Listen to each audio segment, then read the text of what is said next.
All right, that was kind of cool, huh? I like that. Yeah, something different, something different. Here, we have another flashy one here. We have to get your logo on it.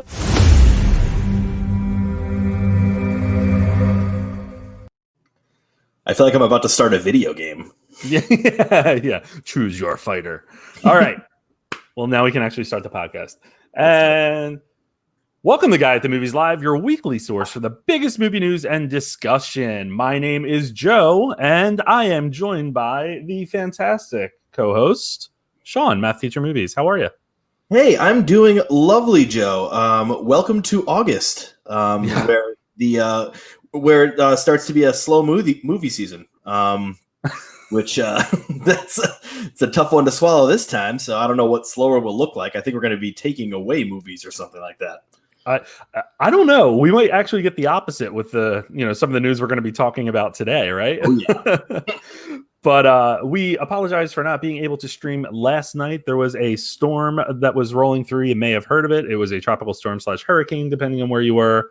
I lost power for about 12 hours. Sean, I know you lost internet at one point, so it was not conducive to us jumping on here to do our regular Tuesday night recording and release the podcast on Wednesday morning. So the podcast will be coming out after this recording this evening.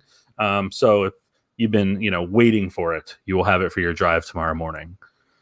But this for about 4 hours, and it was terrible. I couldn't watch my Tarkovsky film, which is definitely what all the kids were upset about too. But I bared through it. I'm doing okay now. Thank you all for your words of support, but I made it to the other end. You told me that you wanted to watch Animal Crackers again, and did you get to do that yet? Don't you dare test me, because I saw your review for Animal Crackers, and we're going to have words later. Let's have words. It wasn't bad. Anyway, this is episode 7. And as always, if you're watching live here on YouTube, we'll be interacting with your comments throughout the show. Otherwise, enjoy the podcast, because we'll be chatting a lot of movie news today. So why don't we jump right into it? And we will start with the fantastic news that Courtney Cox is returning for Scream 5, and whatever incarnation of Scream this is going to be. Are you excited for this?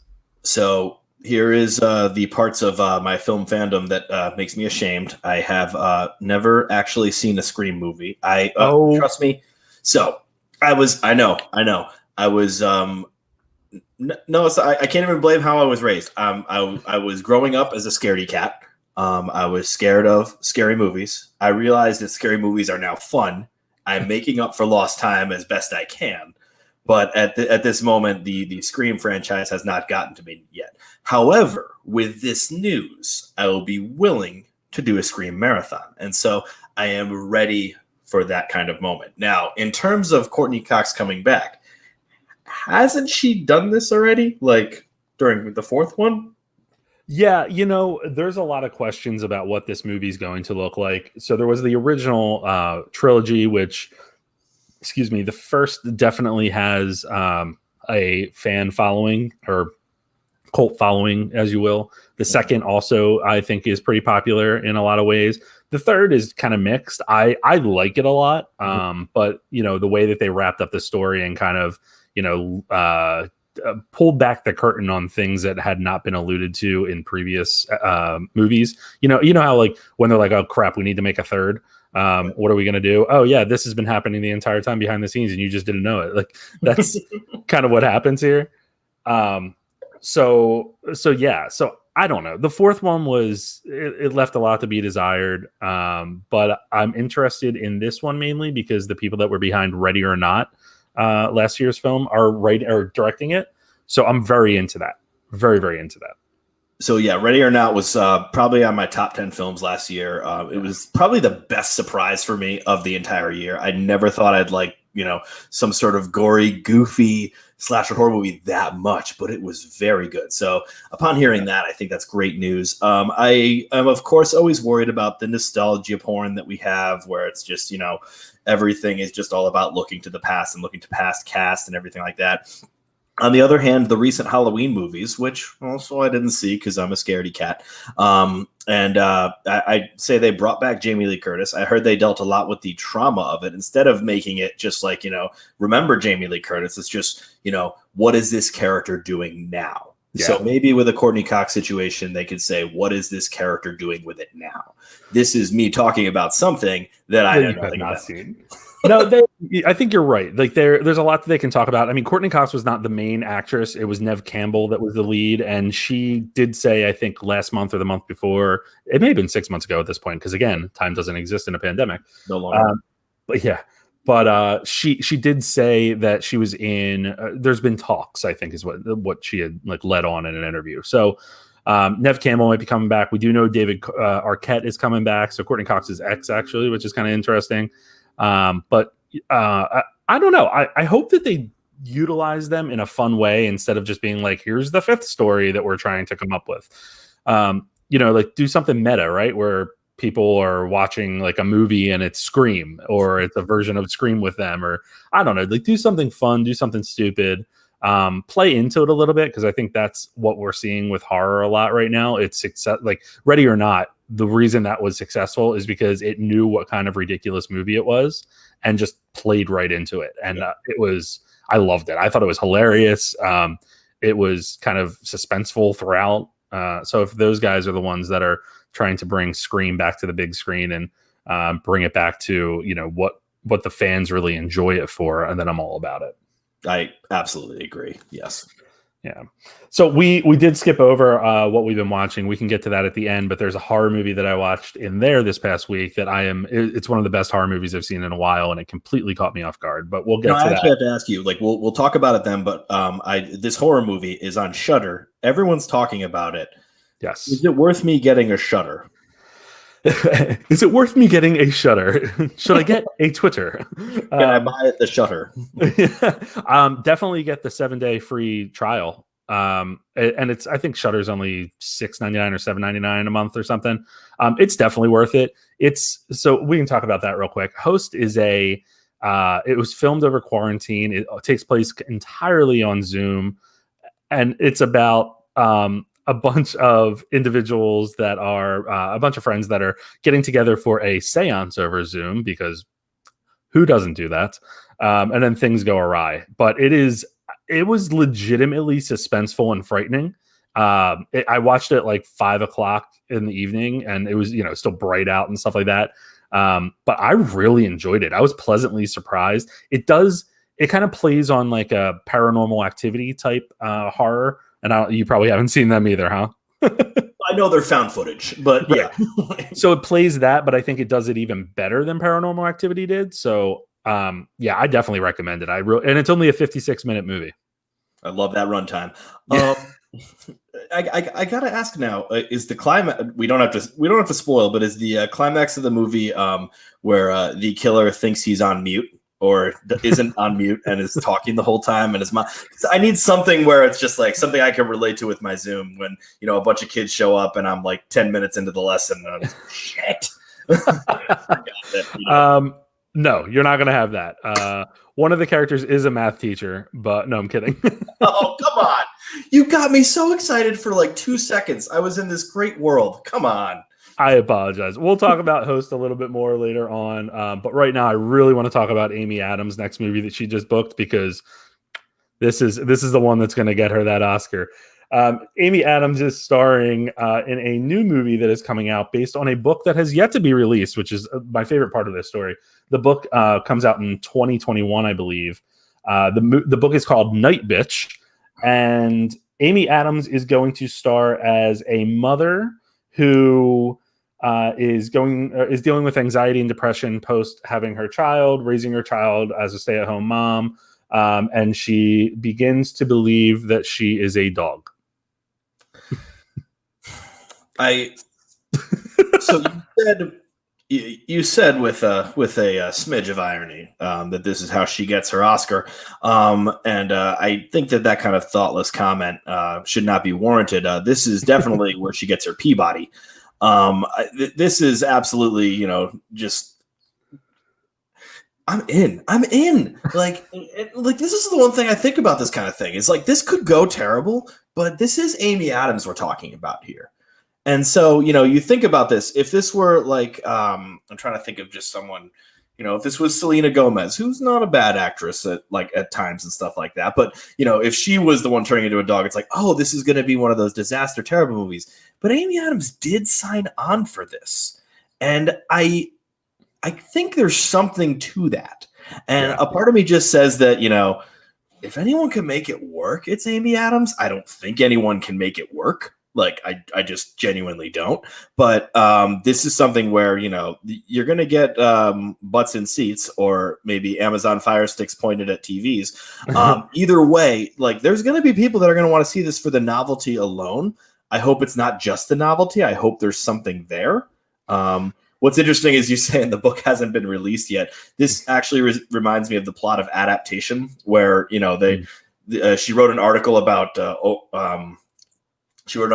flowers, and then they're like, we want to make this into a book. And while she's writing the book, they're like, we want to make this into a movie. And then, Charlie Kaufman's writing the movie. It just seems like it's that kind of rush Hollywood ridiculousness that, I do kind of love. At times it's just, I still think that as much as Hollywood has become more modern and become more interesting, there still is the fat guy in the 3-piece suit with a cigar saying, yeah, make it a movie, Amy Adams.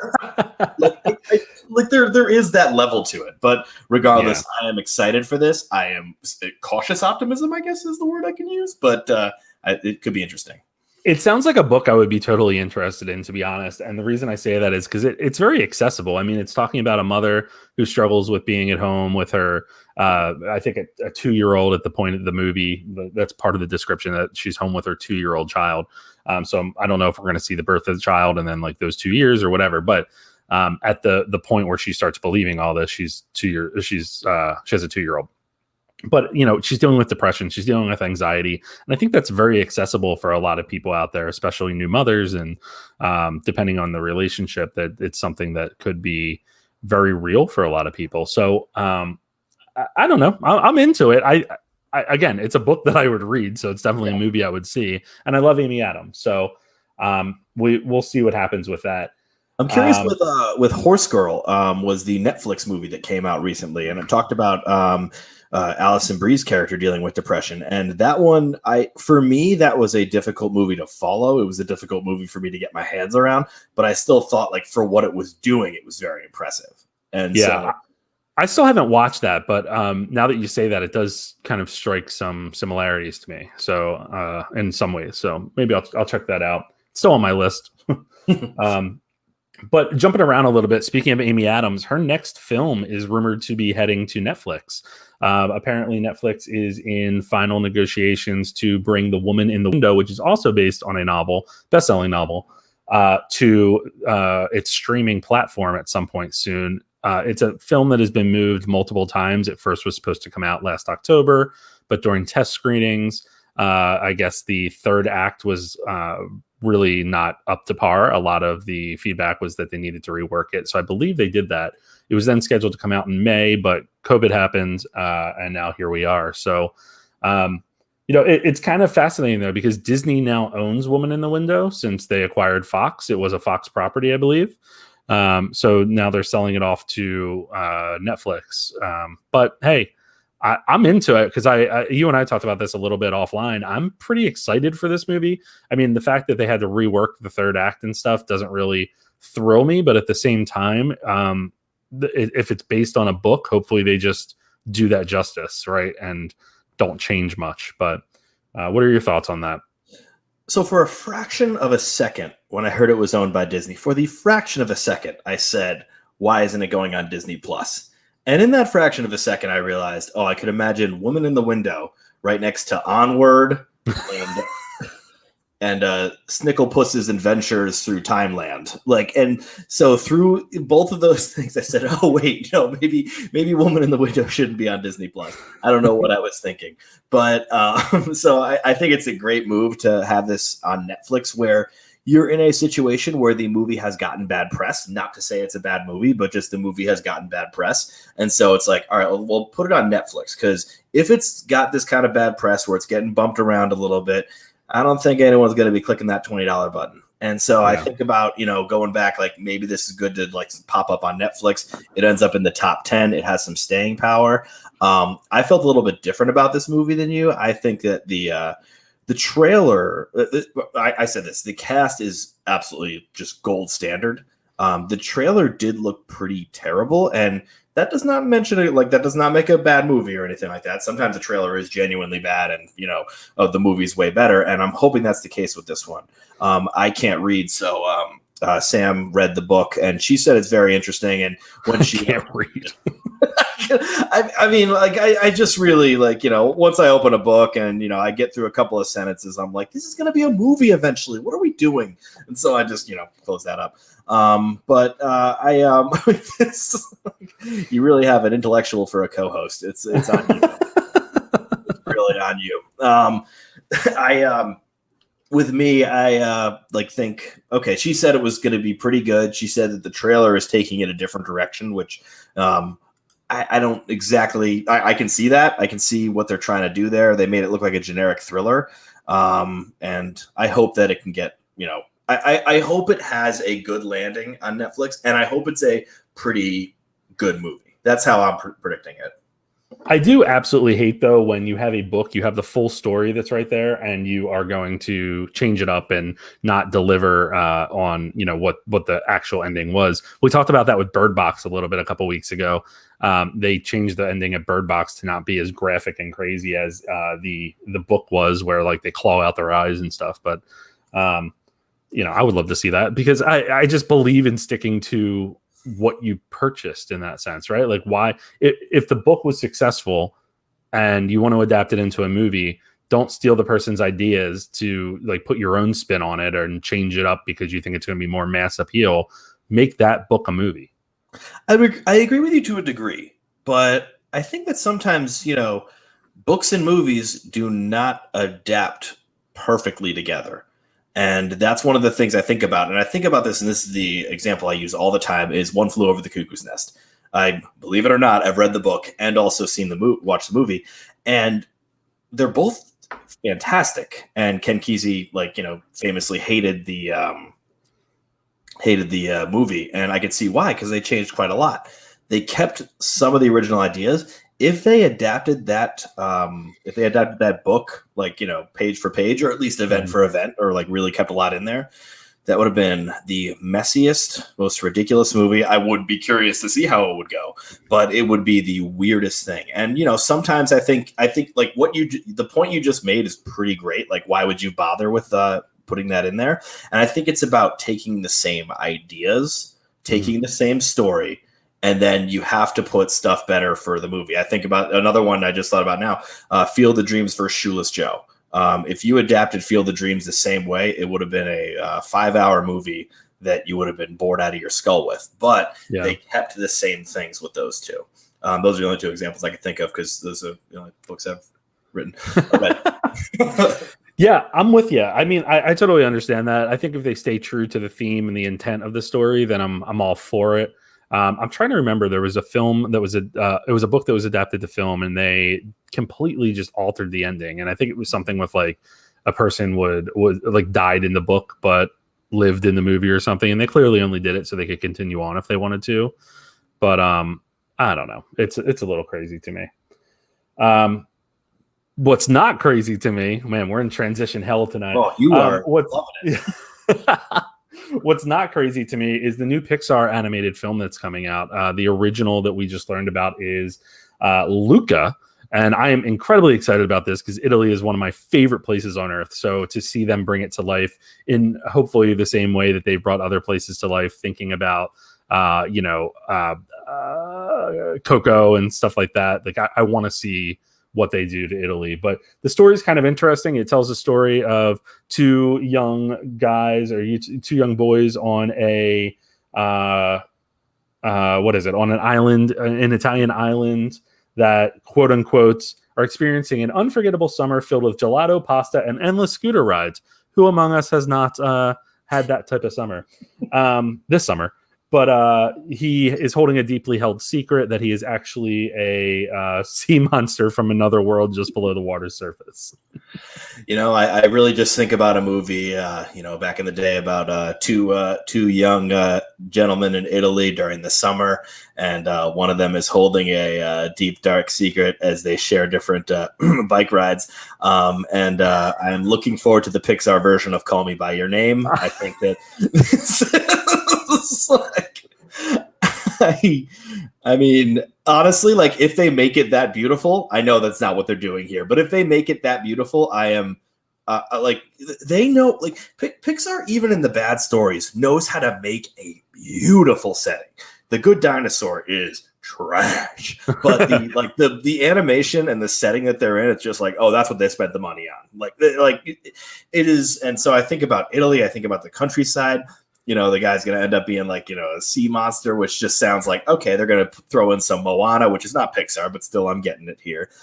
There's it's the director of La Luna and the writer of Lava, the producer of Lava. Lava was probably, like, everyone always craps on Lava, and I'm like, Lava was a beautiful short. It was just an amazing, it was a song and everything like that, but I just thought that was made beautifully. Just looking at the concept art, because that's all they have, unfortunately, but it just looks like, okay, they're going to be putting some setting in there that's going to be just absolutely breathtaking. Well, and it's got similar, like going back to the Coco thing, because I really enjoy Coco, but I love the setting of Coco and how they played with color. And just looking at this one picture where the two of them are jumping off a cliff into the ocean, behind them you see a little town on the right on the edge of the cliff there, and the colors are just really nice. And I was in Italy, like 12 years ago at this point, and we were there for a wedding, and it was in a small little town that really didn't have electricity in their church and all that type of stuff. And it was just so cool to it wasn't the Rome or anything like that. It was a small town and you saw the history. So Pixar is good with diving into that stuff. I'm hoping that they do it here. I do pick up on a potential metaphor for this story, though, or the story being a metaphor for something else. I wonder if Pixar is wading into a gay story of some sort for the first time. Well, yeah, I was going to say the Out short was the first time, but that wasn't Pixar. So I don't know. That I just kind of get a feel for that. Luke, who is watching right here on YouTube, will enjoy the fact that the producer of Cars 3 is also producing. So there you go, Luke. So yeah, I'm excited for it. I mean, they have Soul coming out, which is, as we talked about before, it was going to be at Cannes, and that is a huge sign for how good that movie could be. And Pixar just always knows what they're doing when they release their films. Their stories are incredible. Yeah. I think I look at the cynical nature of possibly the undertones of the gay storyline, because I think about it, it's like, Onward had the first gay character and stuff like that. And it was a very, very quick thing where she said, my girlfriend at home. Yeah. And it's something that could easily be changed in China. It's like, that's what I think it's going to be like. It'll be one scene with the two of them holding hands that's going to just be edited for the China version, which that's me being a gruff, cynical person. But it could be. I mean, at some point, someone's got to break through that barrier. Yeah, but Disney has become known for being that company that's like, oh, we're going to have an LGBTQ character, or we're going to have some other representation. Snap, there it is.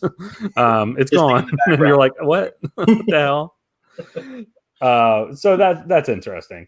Tonight, before we came on, though, also speaking of Disney, a really interesting casting story broke, and I'm thrilled by it because I think this is really great. But we had talked about live action films, live action adaptations of animated films a few weeks back for Disney, and they're kind of hit or miss. And mostly people are like, "Why the hell are you doing this?" And we know that they're doing it to make money.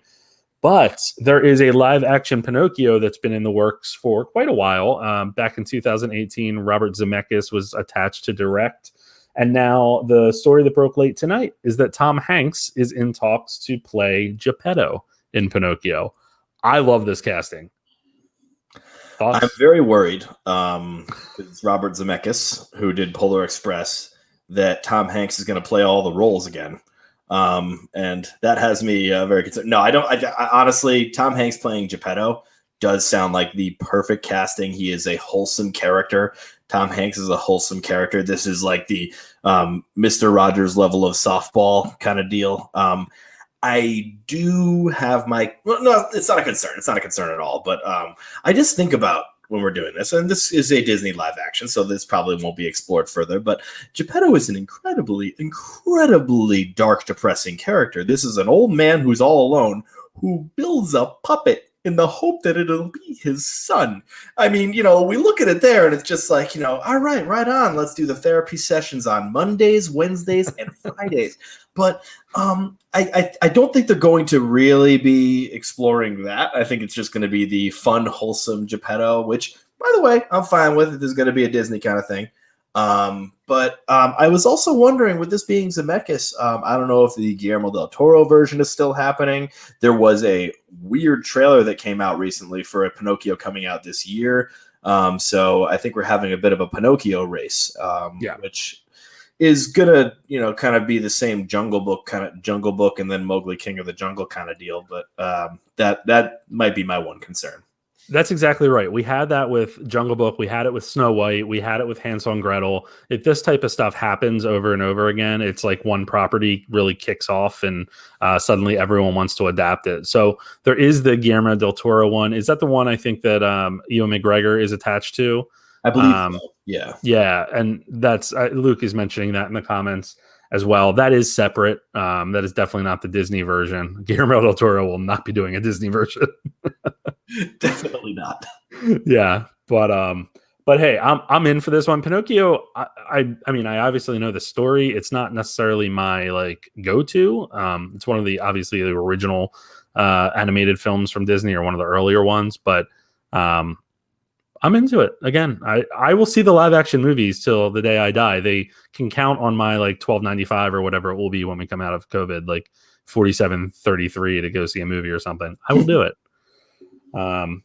So I have to admit that I did miss a good transition earlier, and I'm really disappointed in myself. But there is another LGBTQ representation story out there, and obviously that's not the focus of our podcast, but me being part of that community, I'm going to bring it up whenever I want to. So anyway, here we go. We know that the Hallmark movies on Lifetime have become a staple. They are a lot of times crappy movies and never really the Oscar bait movies that you would expect at that time of year in theaters. But on TV, they help people through, right? I think about like lonely old ladies with whining cats. I don't know why I said that, but anyway, so last year, if I'm remembering the story correctly, Lifetime featured a movie where there was a same-sex kiss, which was a big deal at that point. But now Lifetime has announced that for the first time, it's going to have a movie called The Christmas Setup, which features the first same-sex romance as the lead story, which follows a corporate lawyer who visits the Midwest and falls for an old crush, only to learn that a promotion may take him to London, leaving him with decisions to make. So it's pretty much like a cookie cutter, like someone falls in love story, and oh my gosh, they're moving to the other side of the world. What the hell am I going to do? But I'm for it. Oh, I think this is a great step. I genuinely do. But I do wonder if there's no woman in the relationship who's going to end up being Santa. Because that is the big meme, is that Santa is always the woman in one of these, where it's just like, I'm a... I have no idea what you're talking about. No, this is a big I've gotten into the TikTok memes, and like it's just like every Lifetime movie, and it's a woman saying like, I'm a big girl with great dreams, and I'm going into my small town home life, and I'm falling in love with a guy. Oh, and also I'm Santa. And so that was me going after the TikTok audience. There we go. That's how you know where I am. I do TikTok love audience. Just before that gets shut down. But just to circle it back to this, I think this is actually in genuine commenting. I think this is a great move. I think this is one of the things where you hear the very, very vocal backlash, and that is just a very low minority. And, the people that are just like, I'm canceling my Lifetime subscription. I'm like, it's cable, you dumb bitch. And so it's just not one of those things that could work. And, it's just, there are every single day there are 7,000 Lifetime Christmas movies made. And that is a genuine stat. Don't at me. And therefore, it's just one of those things where I think that this is one with a gay couple right in the lead, and I think in the forefront. And I think that's a great situation. I think a lot of the ladies and maybe gentlemen who sit back with a glass of white or red wine. I'm being very inclusive on my wines as well. I think that everyone would want to sit back and see this. I think that the people that don't watch Lifetime are people that are going to get the most upset, in my opinion. Yeah, people that had no intent of watching anything on that channel anyway.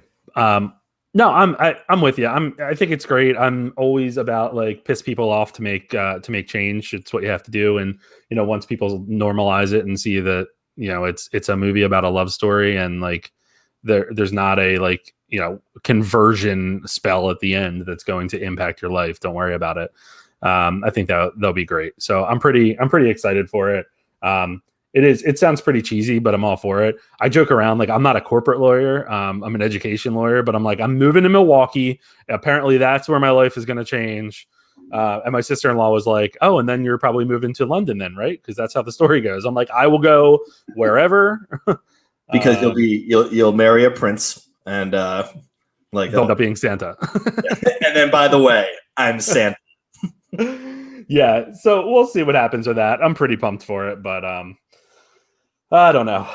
One person that was not very pumped for the original X-Men movie 20 years ago was the original Wolverine, Mr. Hugh Jackman, who I think it was actually the second X-Men movie that this story that we're about to talk about covered. Apparently the director Bryan Singer, who has a lot of troubled history, was trying to push forward with a stunt or something that ultimately ended up injuring Hugh Jackman, which resulted in the cast going to the director's trailer and being like, "What the hell are you doing?" I think there were drugs involved or something like that. But that was my lame attempt at a transition. But we're gonna back up a little bit here. So it is the 20th anniversary of the original X-Men movie, Marvel's X-Men for Fox, which I think it's really touted as the comic book movie that kicked off the comic book renaissance in film. But we got a story last week in various outlets. I've been reading it on comingsoon.net. What's really interesting about it is that essentially we learned in past years that Bryan Singer had a lot of trouble on set with drug usage and bringing people around. And he's a gay man, so he was bringing young men around and casting them in roles and putting them in the roles and pushing them to write scenes and random stuff like that. But what we also found out in these stories was that X-Men was troubled from the beginning. They tried making it back in 1994. I think the team, or actually it was Joss Whedon, was brought in to write a treatment or write a script for it. It was a little more funny, I think, and humorous. And Bryan Singer wanted to go a different route with it, so Whedon was pushed out of it. But yeah, Bryan Singer just brought in a lot of unknown names who really had not been in the business for a long time. I think the one guy that wrote the script was actually his assistant for some reason. And it just seems like it was not the best production. It seems like the cast was has honestly played it pretty maturely by not coming out with a lot of this stuff over the years. I mean, 20 years is a long time for something like this to stay quiet. But it sounds like there was just a lot of turmoil behind the scenes with the writing process. And does that surprise you a little bit? I don't know how you feel about the X-Men movies. It's just so shocking that it turns out Bryan Singer is not a fantastic guy, because based on the recent news, he's real on the up and up. I mean, I will say it is. I will say, first of all, Bryan Singer is still getting work, which is really just kind of bothering me to my bones. I think that that's something that's I'll use this word, deplorable. I think it's really, really, it's just, what some people, wrongfully think of Hollywood, where there's just like pedo rings, and our new Geppetto Tom Hanks is a pedophile and he's moving to Greek islands. Their ammo for that is, a bunch of lies, but their ammo for that is that Bryan Singer is still getting work when this guy, I'm not even going further into that. I will say that genuinely I am surprised that like the X-Men movies were a little bit of a mess, because X-Men and X-Men X2 are fairly good movies. I think they are very well done.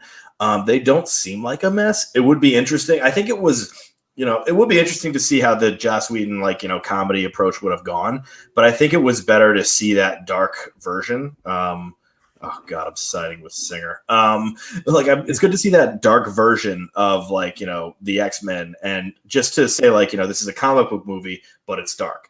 Now that type of pitch has been played out too much, and so people are making the comic book movies fun again, which is good. But I think in order to access the comic book movies back in this was late 90s, early 00s.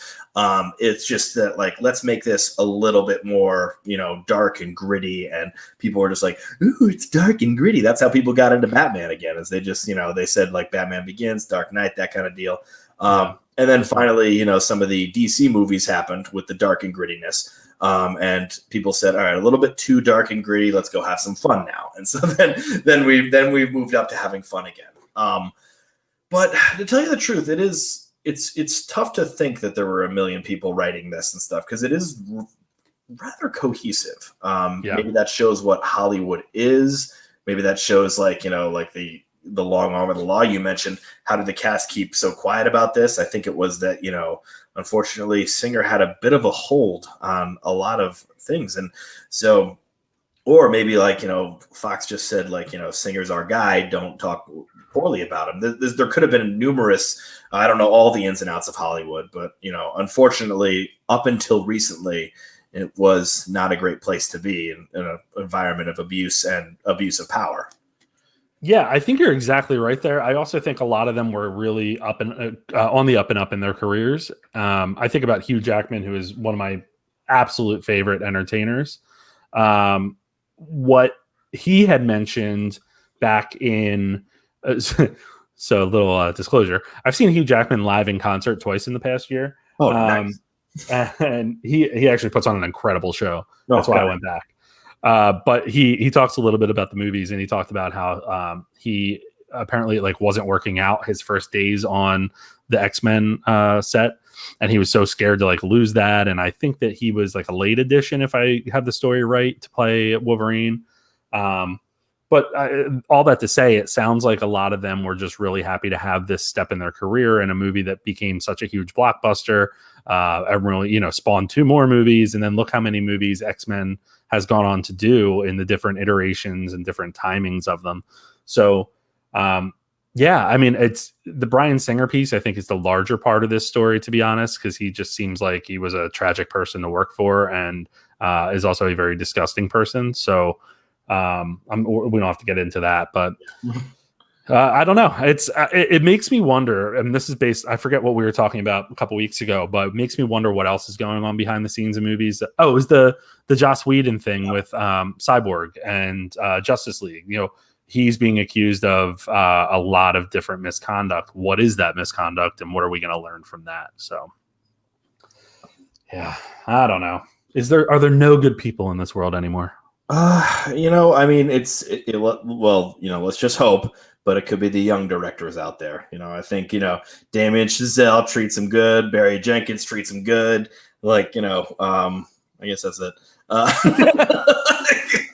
Those are the only 2 I can think of when I think of young, promising directors. I think Paul Thomas Anderson's a good man.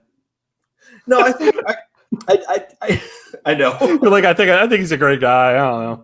I genuinely think this is one of those things where, there's just a new generation, but there's an old generation that is still clinging, and is, with someone and not even just for, his several rapes, but with Harvey Weinstein out. It's just one of those things where it's okay, that's a huge thing, but there's probably a few other Harvey Weinstein. This is the thing about Harvey Weinstein, is he was kind of always a shit before this. He was a bully. He was abusive. He was just like, constantly controlling everything, abusive to everyone in his path. And, that like now that he's gone, that sort of, and he's gone for a different reason. Let's face it. He's not gone because of all his abusive behavior. He's gone because of all of the raping, which is the reason he should be gone and the reason that he should be taken out there. But I think that culture is still there. I think that, however, more people are aware of that culture. And I think that it's slowly chipping away. And in like 20 years, those assholes that used to be in charge are going to die. And, we'll have like good people there, or will they become power? And this is going to be a, all the king's men situation. Let's hope not. But well, you bring up a really good point, though, with the Harvey Weinstein situation. That was known as the worst kept secret in Hollywood. And it was the power differential that kept that quiet, right? Because he was a powerful movie mogul and a lot of people were afraid for their careers. And we found out in the past couple of years, since all that the Me Too movement started, with Harvey Weinstein being the catalyst for it, or I guess the unmasking of him being the catalyst. A lot of people did lose their careers in a sense and were, blacklisted from different films and different types of roles, and really have had to build themselves back up. And in many cases couldn't even do that. So I wonder if, I think that's probably why we find out much later down the road about productions that were pretty troubled, or, really shitty behavior from people that were involved.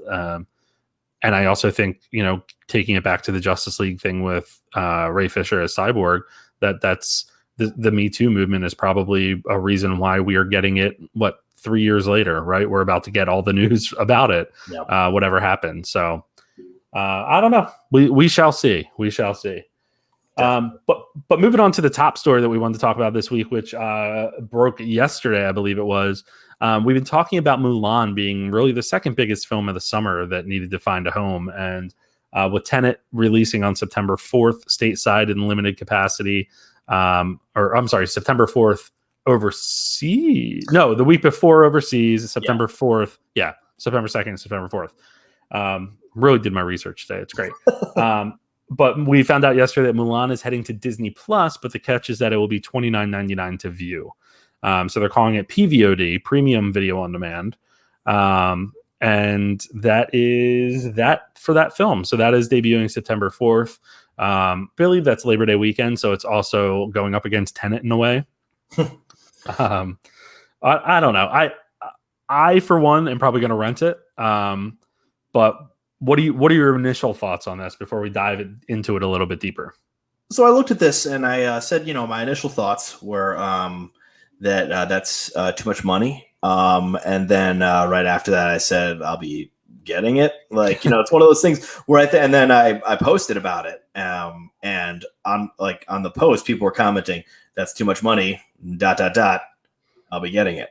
And so I think it's one of those things where it's, hey, you were going to, if it was on, just regular VOD instead of PVOD, have you known about premium VOD? You know what that is? $10 more. Like the actress better show up if it's going to be premium VOD.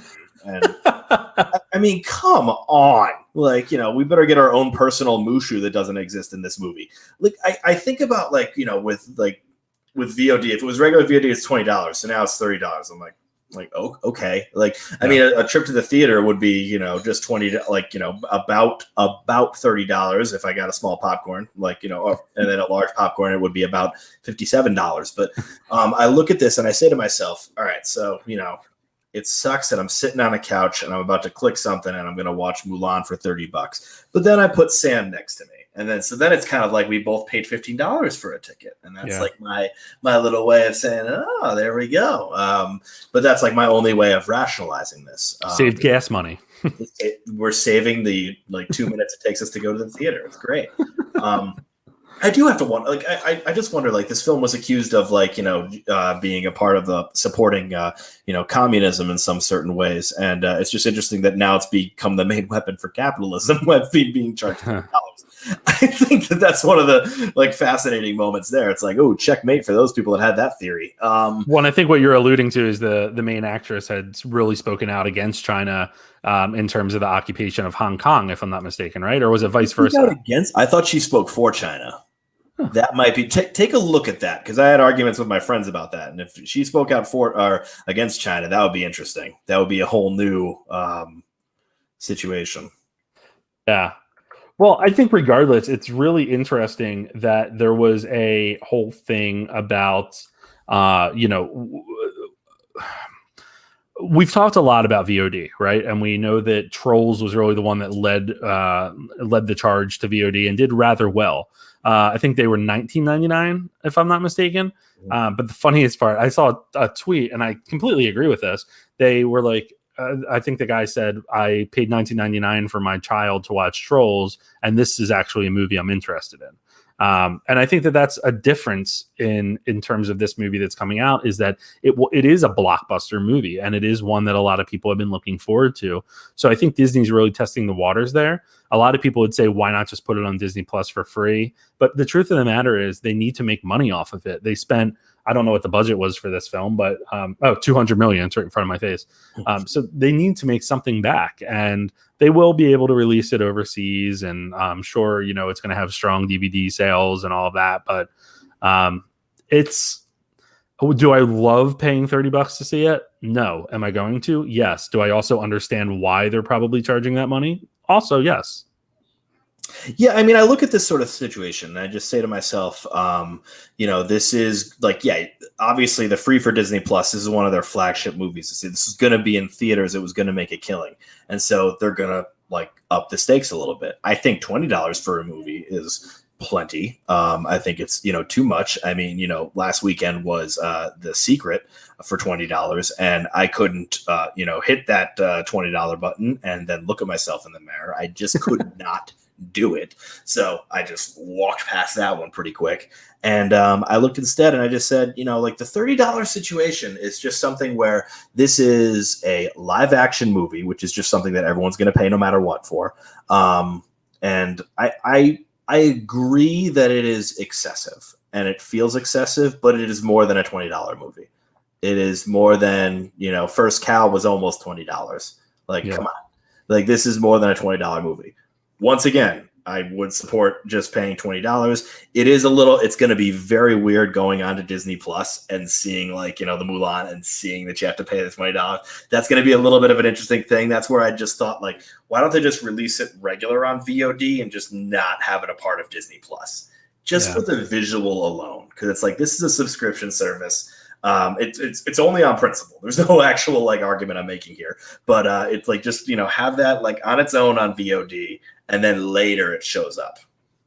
But think about the possible paradigm shift for the industry here. If this is successful and there's a streaming service that is going to offer PVOD with Mulan. I mean, Amazon Prime already does their, you can rent a movie through there and stuff like that.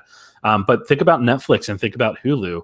Will they get to a point where when they have movies like Palm Springs going to Hulu, or the Trial of the Chicago 7, which is coming out in Aaron Sorkin's next movie, which is coming out in October on Netflix, could they potentially charge a premium upcharge? Could it be $2 or something to rent that? It kind of goes back to, in a way, I don't know if you had Movie Pass during its prime, but remember Movie Pass at one point, to see blockbusters on the weekend, it was a $2 upcharge or something like that. And I remember at the time I was like, oh my God, but it's $2. So I don't know. I don't know if that's something that could really shift the industry a little bit, because the other thought that I have with this whole thing is Disney is making the gamble that theaters aren't going to be open much in the next few months, right? We're going to be in this state of not being able to go to the theaters for blockbusters in the US for quite a while. Yeah, I mean, this is the whole thing. They want to make money, and they want to make money off of one of their big Disney films. This is one of their big Disney films. It is this one, and then Black Widow this year, and that's really the two big ones where they say we can't just give this away. Yeah. I think about what you were saying. I can't remember what you were saying though. It was something good. it was very good what you said. The production, the paradigm shift, with the Netflix and everything like that. I think about Netflix and Hulu. I think part of the majesty of Palm Springs was that you could just run in there and get it for free, and I think that they knew that. And I think Hulu knew that like, oh wait, we can like run in there and grab like, this like movie that everyone's talking about Pound String for free. I think with something like Netflix, like with the Trial of the Chicago 7, that's going to be a tricky one because it's Sorkin, popular. Trial of the Chicago 7, very popular, or not very popular, but people just people will probably be magnified by the cast and by the writer. And then like maybe there'll be a few people that know this. Now I think about, I think that's part of the majesty of when I think about it, it's Netflix and I think about Hulu. Those are the new releases on those, and they are a part of Netflix and Hulu. Yeah. Mulan is not a part of Disney Plus, and Mulan will eventually be a free part of Disney Plus. Onward was not a part of Disney Plus until it was put on that catalog. Like basically the new releases of Disney Plus are, I think about Black is King was just on there, and several different shorts and maybe TV shows.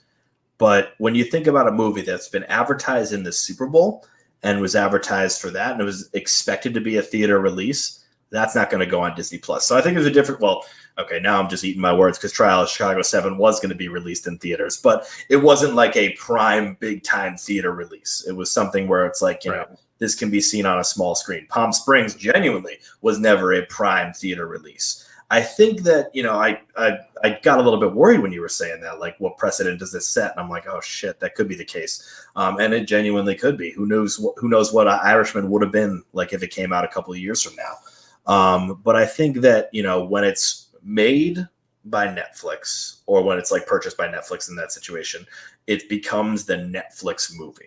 And so I think it's a little bit different than a VOD, slightly. Yeah.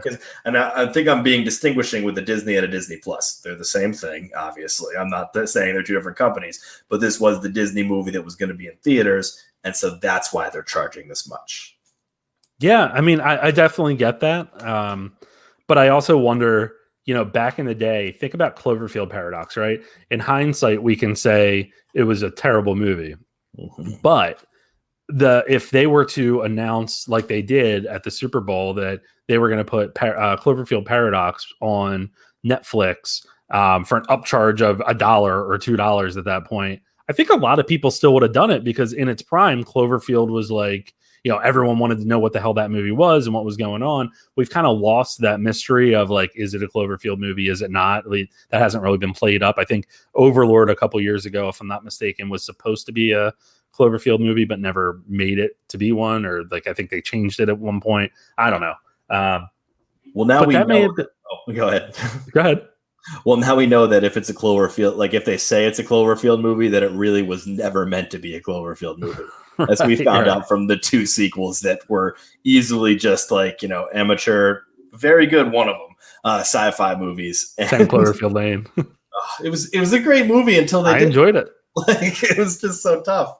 Well, I mean, I think that's an example of if they would have continued down that path and released a movie or two that really, I think, refocused onto the Cloverfield story, whether that was an origin or something of that sort, that we would have, it would have made more sense. I think it would have been, we would look back on 10 Cloverfield Lane and say, like, the whole thing is a great movie. I still think it's a really good movie. But maybe that payoff would have been a little bit better if they would have followed through with that instead of the Cloverfield Paradox, which just completely took things out of this world, if you will. Out of either world. Yeah, out of any world. But, so that also begs the question, though, with Mulan releasing like this, the question has come up, is this a sign of things to come? If there's a success with Mulan, does that mean Black Widow is going? And in the earnings call yesterday with Disney, where they announced that this was happening, and Disney Plus, by the way, is seeing massive growth. I think their subscription line rate is huge, which has really helped their stocks because the theme parks certainly are not. They kind of alluded to like this is just an anomaly. This is a one-time thing. But they also said they want to see how it does. So if we get down the road and it hits, close to November when Black Widow is supposed to come out, and we find out that we, are still in quarantine and theaters aren't opening and blah, blah, blah, what happens? Because with that movie in particular, you're not only pushing one movie back, you're pushing back the entire phase 4, right? I think with this whole situation, it is exactly what they said. They're going to wait and see. They're going to see what this movie does. And I think they're going to compare it to the trajectory of what was projected in the theater, what the sales are going to be projected in the theater. So that right there just tells me, okay, so, they're not going to make what they made in the theater. Hey, who knows? They could, but they're just not. They're just not. No, they're not. So then I think about, all right, so they're not going to make what they made in the theater. What are they going to make? Is it going to be close enough? Is it going to be enough for there's a return on the investment? Like, is that going to be what they have? And if it isn't, I think that's where the money's going to talk, and they're going to say, all right, so Black Widow's not going to do this. Or if it is, they will immediately announce Black Widow Disney Plus for $30. Right? Yeah. I think that they will do it very, very close to that time. Now, a sign of things to come with a lot of stuff. I think we're going to just see a lot of our independent films on VOD. I think that's going to be what this is. I think, you'll still get someone like Nolan who's just like, no, only theater, ever only theater. Like he'll come into your house when you put on the DVD, and he'll just take you by the neck and say, no, only theater only. And he's like, distribute Tenet masks, give them Tenet hand sanitizer. Yeah, Tenet masks. Way to go, buddy. That'll do it. Oh God. I mean, yeah, they said, what is it? Like they said, they're saying like, oh, well, we'll make it the rule to wear the mask in the theater the entire time. And I'm like, there are people that have done way worse in a theater without getting caught. And you want to throw oh no, but we'll monitor the 6 inches of cloth on their face. Meanwhile, Paul Rubens is in the back going not this time. And I just come on, that was a journey you just took us on there. I've been. This is what happens when the internet goes out for 4 hours, because then I'm just mental. Let's do it. Well, can you believe that we live in a world where Mulan went to VOD essentially before the New Mutants did? So I chalk that up as a win for the New Mutants. Good for them. They're still hanging in there strong for a theatrical release. If it was instead the New Mutants that decided to go on Disney Plus for $30 I would have lost my shit. I would have still bought it, to be honest. I would have definitely bought it after that. I'm just ready for new content. I want big blockbuster content. I miss don't get me wrong. I absolutely love going to see independent films. I love the idea of seeing The Woman in the Window. I love the idea of some of the releases that are coming out this weekend, and some of the stuff that we'll talk about in a few minutes with what we've watched. But I just miss that anticipation of going to see a huge blockbuster movie. Yeah, I just want to see Maisie Williams young again, because what is she 2 in that movie? Because it was made 17 years ago. I don't know. It's going to be again. I don't think that movie's coming to theaters, but who knows? So, is there anything that you hope gets released to VOD though? So, again, we're in a world where we don't know what the next few months are going to be, just as we really don't know what the last few months were here. But what movies do you hope to go to VOD because you just want to see them so much, or are they movies that you just want to hold out for to see on the big screen? So for both of your answers, it's Tenet. It really is. If he's planning on releasing it when he is, which it seems like at this point, it's going to be released at the end of August, beginning of September. I really don't, and who knows how things feel. I mean, I'm going to be starting teaching, so I'm going to be indoors for 8 or 9 hours every day. So maybe I'll feel okay of being indoors in a place for 2.5 hours. But at this point, I don't feel comfortable about the theater situation. So I'd like it to be, I'd like to have Tenet on VOD. I also do not want to see Tenet on VOD, and I want to see it in theaters, because I am a walking contradiction, baby. Meaning that I want, I move Tenet to 2021 when the world stops burning, and just or I think maybe there'll be a hurricane when I try to go. Who knows? But at this point, I want to see Tenet in theaters. I also want to see Tenet, and so at this point, I'm settling. and I'm settling for VOD. And he's not going to put it on VOD, even though it would make more money, and you could still put it in theaters. Which, by the way, I think Mulan is still going to be in theaters as well. So you're getting your magical wish, Christopher Nolan. And I'm crapping on Christopher Nolan for being like a theater nerd and stuff like that. I'm a theater nerd. I want to only see movies in theaters for the rest of my life. I love movie theaters more than anything. I will watch First Cow in a movie theater. I genuinely will. I'll watch that barge go around for 3 minutes. Like I want to see that. But I just know that right now theaters are not obsolete. Excuse me, are out of service. You can't have them right now. And so that's me. What about you? Yeah, so there's a lot of answers I have for this. One in particular is I think about a woman. I think about a movie like Wonder Woman 84.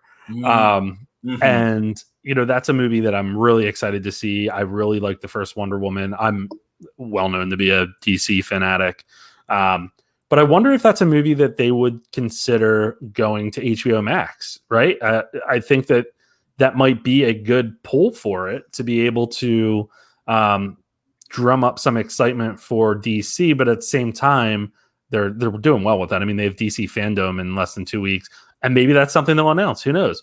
But I do think that there's a lot of opportunity there for some of the movies that we know aren't going to be like the absolute blockbusters, but are more middle road. And I think Wonder Woman I would classify as one of those, just because I think the DC movies have not really taken off. They've, Wonder Woman did well, the first one, because it was critically well received, and it was kind of a nice change to all of the crap that everyone felt like they were getting with Batman versus Superman and ultimately Justice League as well. But I also think of movies like Candyman. I think Candyman is one of those remakes that's middle of the road that would be a good release for VOD. And I was just flipping through the calendar a little bit. And I don't know if they're definitely not going to do Pixar Soul, right? Because they're expecting that to be a big hit. That's going to be interesting. I don't know where they're going to put that, because I think that's, once again, they're going to see with Mulan. Mulan really is the guinea pig, which is surprising, but I think they're just going to see what that does in those situations. There's other movies like, there's a remake of Mortal Kombat coming out in January, which I'm excited for. But I do think that they have hopes of a franchise there. So I don't know that they would relegate that to VOD. So I don't know. I really have no idea. I was surprised that Mulan finally did, because I had been saying forever that it wasn't going to. So ate my words there. But I just want new content. I just want good new content. I feel like I have watched a lot of movies recently, and here's a good segue into what we've been watching, that have been decent, but nothing has blown me out of the water. I mean, Host, I really enjoyed. And to talk about that a little bit more, like I said, it was 6 friends over Zoom doing a seance. Things go crazy. And it just uses the found footage genre really well. It also plays well on your expectations of horror. So, like when you see a horror movie, and maybe I'm talking to someone who can't, I'm new, but I'm getting there. I get the idea of the horror movie. So certain horror movies, though, when something's going to happen, you expect it. And this did a nice job of playing with that expectation and being like, we know that you're expecting it here, so we're going to wait a couple more seconds and then hit you. So it got me a lot. But another film that I watched, which you hated and I actually thought was pretty fine, was Animal Crackers. Let's go. Animal Crackers is a ridiculous concept of, basically a boy that grows up to be a man who goes back to the circus and man, I'm really good. Just sign me up to write your summaries. But he ends up eating animal crackers to turn into different animals to help the circus be profitable and successful. And that was the family secret. And someone's trying to take over the circus. And, it was underdeveloped in terms of the story. I mean, Ian McKellen as the bad guy, was pretty bad. Say it right. Ian McKellen as Kelsey Grammer, because there's no way out of that one. There's no way out of it. Pretty much. But the rest of it, I mean, I think part of the reason that I enjoyed it was the 2 leads are John Krasinski and Emily Blunt. And I was all about that. I mean, obviously they're married in real life and they're adorable in real life. But I don't know. I just thought it was a cool concept. So I will actually like side with you there. The premise is great. I think their delivery was rough. And so that was the one thing. It's just like, I thought about it. I was like, and when you introduce the premise halfway through, which is fine, it's just, I'm already like out. And so it's like, oh, cool. It went on far too long. And then, you see, like, not to spoil, but I saw the two dogs hanging out and I'm like, well, I know what that is. I know what that is immediately. Come on. So I'm with you there. But I mean, again, you said this when we first talked about it, right? You have to think about who the film's intended for. So I think that may have been a good reveal for a kid or something, and smart of Netflix to take this film that was made in 2017 and make it a big deal in 2020. But hey, that was interesting. I watched Tangerine, which you and I also talked about a little bit. Very, very interesting movie because it's not what I expected, but it's about trans sex workers in LA, and one of them just gets out of prison and finds out that her boyfriend, who is also a pimp essentially, is cheating on her. So she goes searching for him, and that's pretty much the story. But it's shot on an iPhone 5S. It is the director of the Florida Project, and it was, I don't know, there's something about how raw and gritty it is that is extremely welcoming and fun.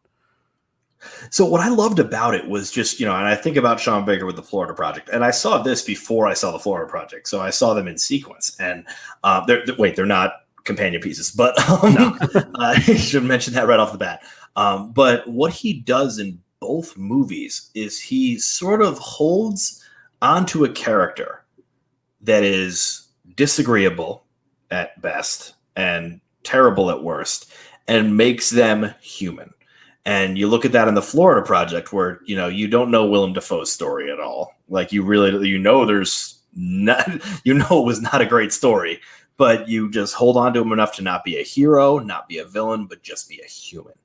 And that's just, and several other characters in Florida Project. But I just think of Dafoe just because it's just that was just such a mysterious character. And I think of the husband in Tangerine, the same sort of situation where, you're not supposed to like him, and he's not doing the greatest of stuff for his family, but it is still just great to just watch him sort of deal with that. And Sean Baker's a pioneer in the sense that, like, now Soderbergh, films like everything with an iPhone, but also with his feet, and everyone's underwater because he wants to do the next big experiment. Like, I love Soderbergh, but it's like, make a different movie. But he's just like always doing something crazy. But I just love that Baker was like the first to pioneer with that, and that's very fascinating to me. Yeah, I think it's pretty fascinating that this was done on a 5S. Even more fascinating that that wasn't revealed until after shooting. Like, people didn't know that, which I think is kind of cool. I don't know. I think he plays with traditional story tropes in that you don't necessarily get like a 3-act film from him. You kind of just get like one continuous scene in a lot of ways.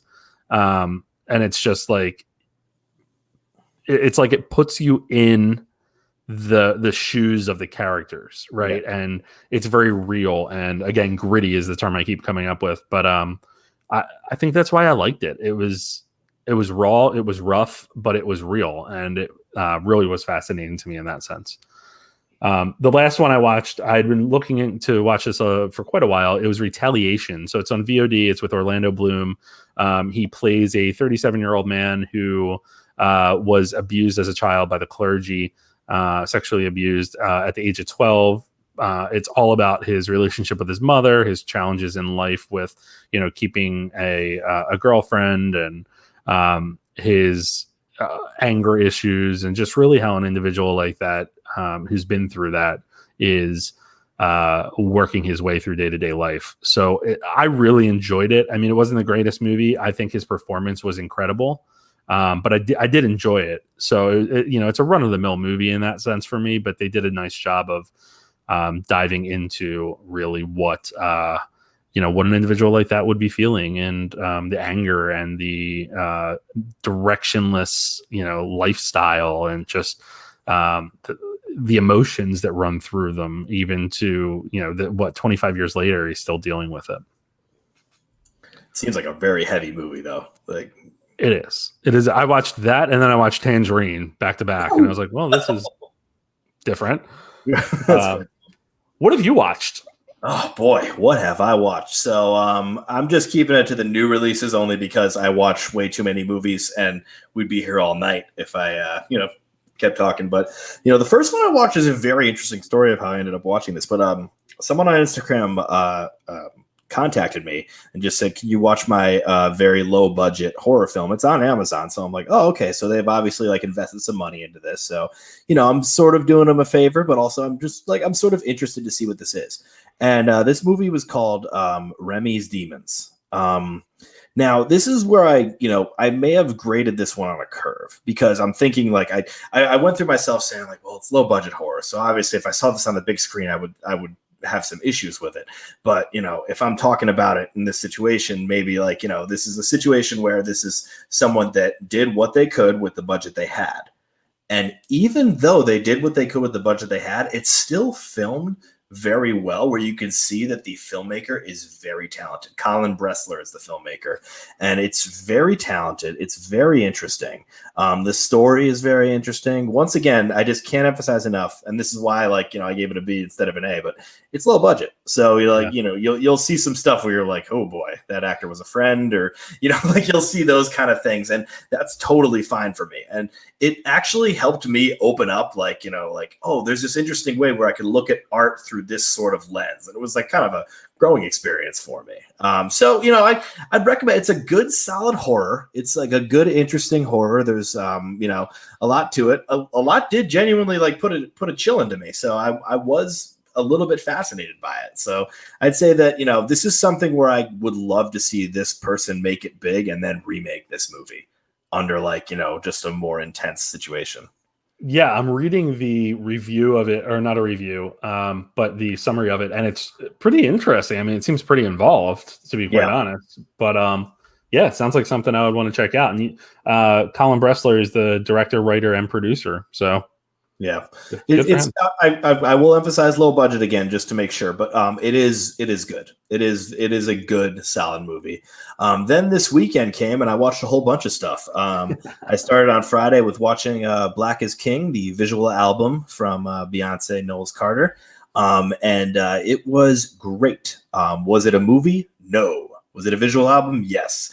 And so that's the one thing I really have to remember is because you're not getting a plot, you're not getting the 3-act structure here, but you are getting some beautiful looking artwork there, throughout the whole thing. She directed it. And I mean, I'm telling you, the choices she made were just fascinating. It brought you into an African culture. She kind of went into the perils of raising a black son. And I was kind of just sort of taken aback by how moved I was by it. Cause with Beyonce, I just think about the music's pretty good. And the music was great in this, by the way, but I just say her music's pretty good, but sometimes she goes a little bit overboard with her performance stuff. It's a little bit much. It was her going overboard, but in a great visual, beautiful way. So Black is King was another great one that I highly recommend. I've yet to watch that. I'm not the biggest Beyonce fan, to be quite honest. I mean, I think she's good. I have a problem with how she's held on such a high pedestal. I usually say that she could take a shit in the middle of the street and people would clap for her. Yeah. But I don't know. But I'm going to watch it because I've heard great things about it and I really love the messaging there. So, she is very talented. So I want to see how she kind of spreads her wings with this. It is interesting because you are absolutely right. She took a street. So just skip forward through the scene where she takes a shit in the middle of the street. But I do think that it's something where she is a little bit high concept with her art sometimes. And I saw that a lot in the movie where I'm just oh, Jesus. Okay. So, but it was still beautiful to look at. It was still good. It still had a message, but it's interesting without a doubt. I then went on to see on Saturday night, I went to see Summerland. Not went to see. Oh, if only. I pressed a button and I saw Summerland, and I thought with Summerland, this was interesting because I didn't know about this movie Sunday afternoon, and Sunday night I decided to start watching it.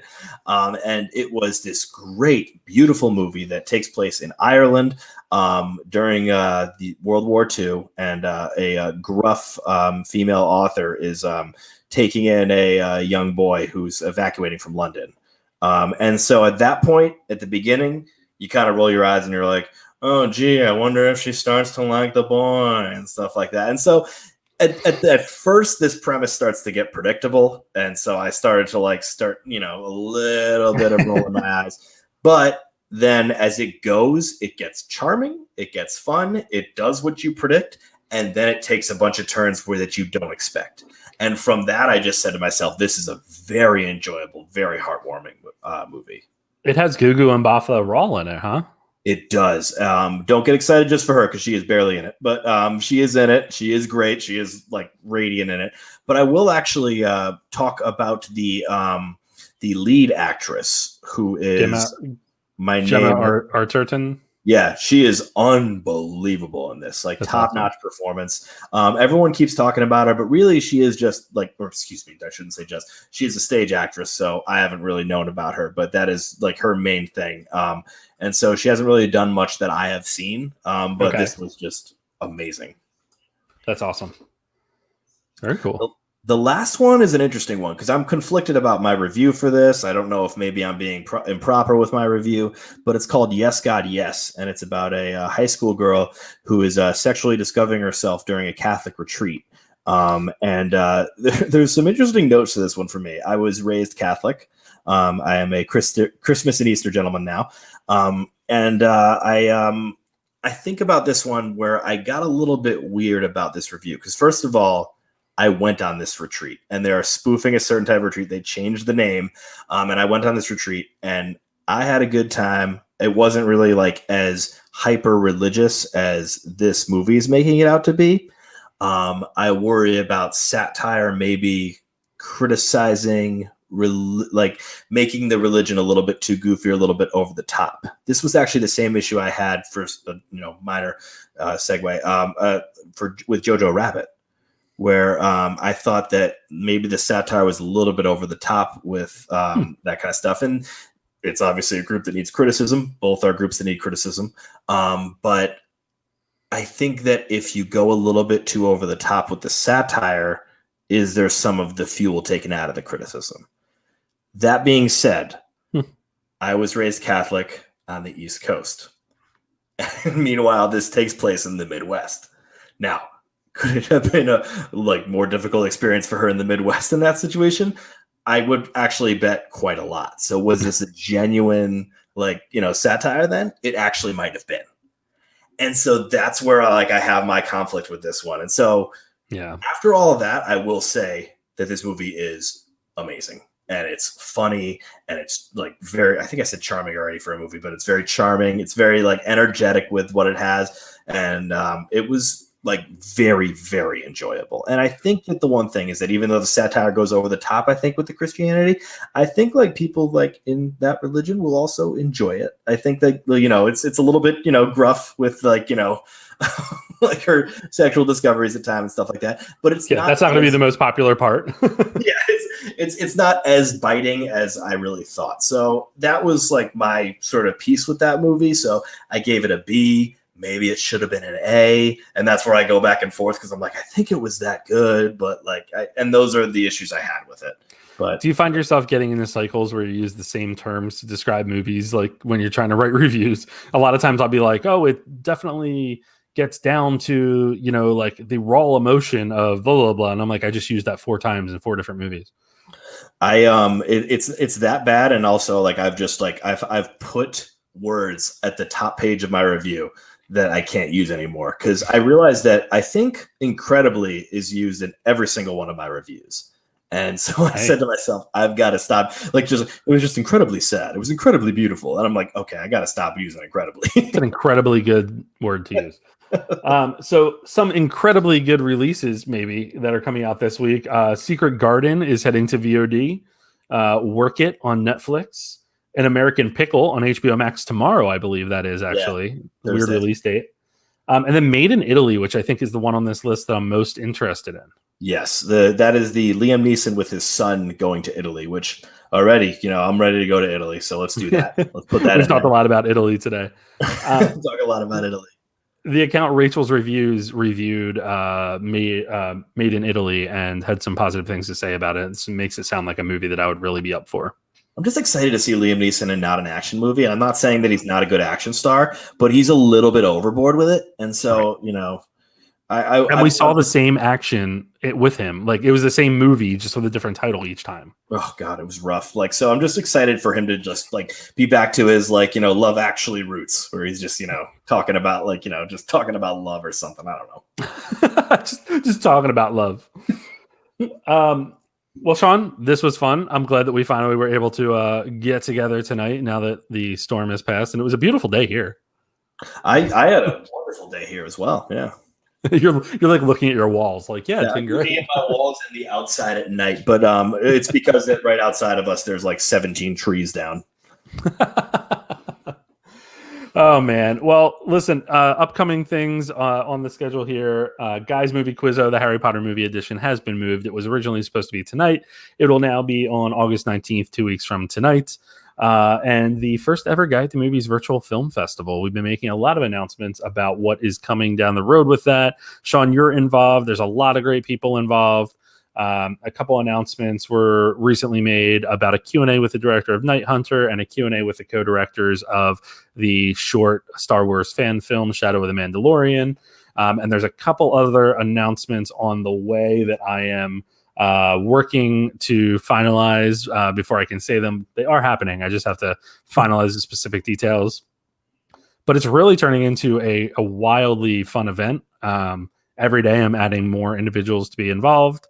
And a lot of great sessions that will not just be, watching a movie together or listening to a podcast or Q&As or anything like that, but a lot of good educational sessions for those of us who are content creators and look to criticize films in a way that isn't juvenile and I hated it and stuff like that. Do you mean incredibly juvenile or incredibly juvenile? I incredibly hated it. But that will be fun. That is August 28th to the 30th. You can find out more on Instagram at Guys Film Festival, as well as on guyatthemovies.com/film festival. I forgot my website for a second there. I was like, what? But you can register there. There'll be some fun exclusives coming out. But yeah, making announcements really like every day with it, which has been a lot of fun. So guys, anybody who's listening right now, sign up. It is free. All right. It is not $30. It is free. Go to the guyatthemovies.com/film festival. Right. Well, thank you. Yeah. Thank you. Definitely do sign up. It's been really good response so far. And I'll probably talk about it like on nonstop for the next couple of weeks, but really pumped about a small idea that has kind of blossomed into more. But just really excited, I think, to hang with everyone. Like, that's the best part of doing a lot of this stuff is the people you meet and watching some fun movies and, shooting the shit about movies we may have loved, may have hated, may not see eye to eye on. It does genuinely sound like fun. Like, I'm not just saying like, hey, sign up, but like sign up because like I've seen the schedule. I know the people involved, and this is going to be like something that's really a lot of fun. And the crazy thing is the schedule's even changed a lot since, well, not a lot, but there's been a lot of additions since you last saw it. So sounds good. Yeah. Well, keeping that suspense alive. Sean, where can people find you? They can find me on Instagram at Math Teacher Movies. I review a lot of movies. I'm just like right now cramming through the classics. So if you really want to know about, all the Kurosawa films and stuff like that, but I also do the new ones and then TV and podcasts. So check out all those. Did you like the promo for the film festival? 2 + 2 = Math Teacher Movies at Guy at the Movies? I was so excited. I will have to, say it wasn't mathematically accurate unless 4 = M times A times T times H. But I'm not going to get into that right now. Oh my God, we lost your stream. Bye. No, I froze. All right. Do you still hear me here? I do. Yeah. Okay, there we go. Sorry, lost it for a second. You did that out. Yeah, and starting up again for podcast reasons. And go. Well, that's awesome. So if you are hoping to listen to this podcast, please go on to any of the fantastic I'm starting that over again. Man, I'm like, I just got thrown off big time. Anyway, thanks for listening. To listen to the podcast week to week, please make sure that you are subscribed, you comment, you like, you do whatever you need to do. Give us those 5-star ratings on any of the podcast platforms where you listen to podcasts. That could be Google Play, that could be Apple Music, or Apple Podcasts, I guess that is. That could be Stitcher, that could be anything, Spotify, the internet, YouTube, whatever you like. But please do so. Seeing those comments, seeing that feedback really helps us figure out where we want to go with this in the future. We still are a very new podcast and we are still finding our feet, but we are having a great time doing so. And at the end of the day, please wear that damn mask. And we will see you next Tuesday for your regularly scheduled program, unless there is another hurricane. Sean, see you later. See you later.